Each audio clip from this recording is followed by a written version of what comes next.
صحیح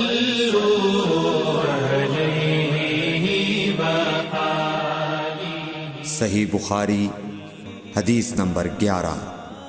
لوگوں نے پوچھا یا رسول اللہ کون سا اسلام افضل ہے؟ تو نبی صلی اللہ علیہ وسلم نے فرمایا وہ جس کے ماننے والے مسلمانوں کی زبان اور ہاتھ سے سارے مسلمان سلامتی میں رہیں۔ صحیح بخاری حدیث نمبر 12۔ ایک دن ایک آدمی نے حضرت صلی اللہ علیہ وسلم سے پوچھا کہ کون سا اسلام بہتر ہے؟ فرمایا یہ کہ تم کھانا کھلاؤ اور جس کو پہچانو اس کو بھی اور جس کو نہ پہچانو اس کو بھی، الغرض سب کو سلام کرو۔ صحیح بخاری حدیث نمبر 13۔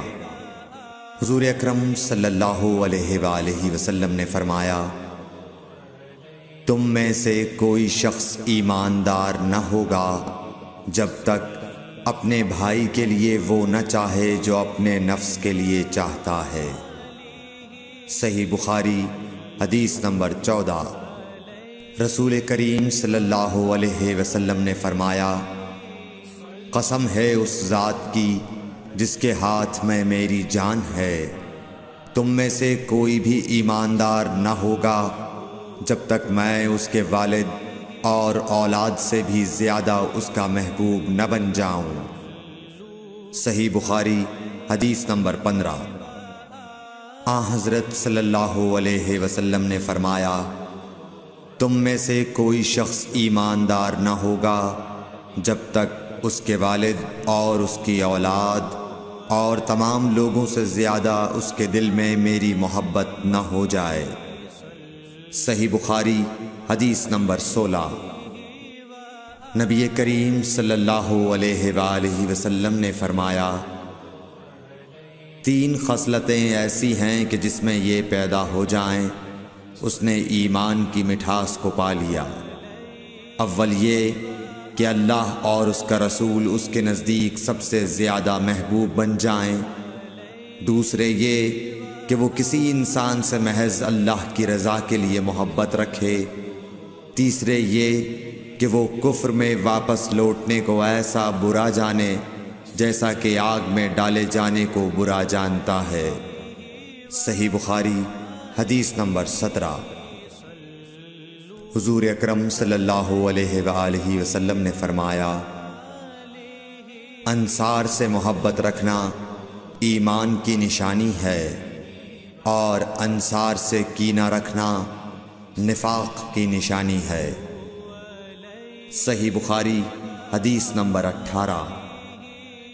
رسول اللہ صلی اللہ علیہ وسلم نے اس وقت جب آپ کے گرد صحابہ کی ایک جماعت بیٹھی ہوئی تھی فرمایا کہ مجھ سے بیعت کرو اس بات پر کہ اللہ کے ساتھ کسی کو شریک نہ کرو گے، چوری نہ کرو گے، زنا نہ کرو گے، اپنی اولاد کو قتل نہ کرو گے اور ناعمدن کسی پر کوئی ناحق بہتان باندھو گے اور کسی بھی اچھی بات میں اللہ کی نافرمانی نہ کرو گے۔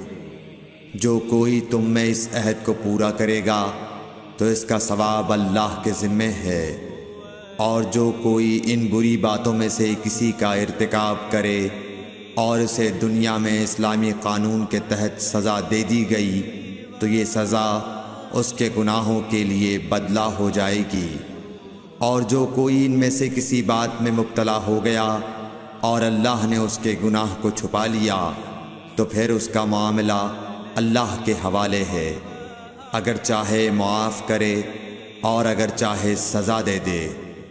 عبادہ کہتے ہیں کہ پھر ہم سب نے ان سب باتوں پر آپ صلی اللہ علیہ وسلم سے بیعت کر لی۔ صحیح بخاری حدیث نمبر 19۔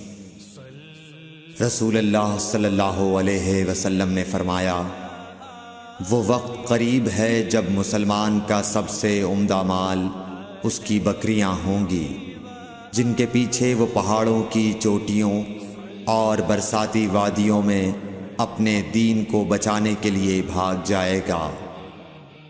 صحیح بخاری حدیث نمبر 20۔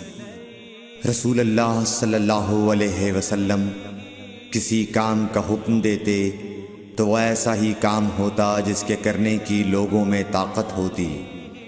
اس پر صحابہ کرام نے عرض کیا کہ یا رسول اللہ، ہم لوگ تو آپ جیسے نہیں ہیں، آپ تو معصوم ہیں اور آپ کی اللہ پاک نے اگلی پچھلی سب لغزشیں معاف فرما دی ہیں، اس لیے ہمیں اپنے سے کچھ زیادہ عبادت کرنے کا حکم فرمائیے۔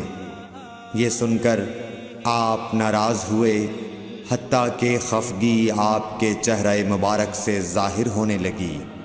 پھر فرمایا کہ بے شک میں تم سب سے زیادہ اللہ سے ڈرتا ہوں اور تم سب سے زیادہ اسے جانتا ہوں، پس تم مجھ سے بڑھ کر عبادت نہیں کر سکتے۔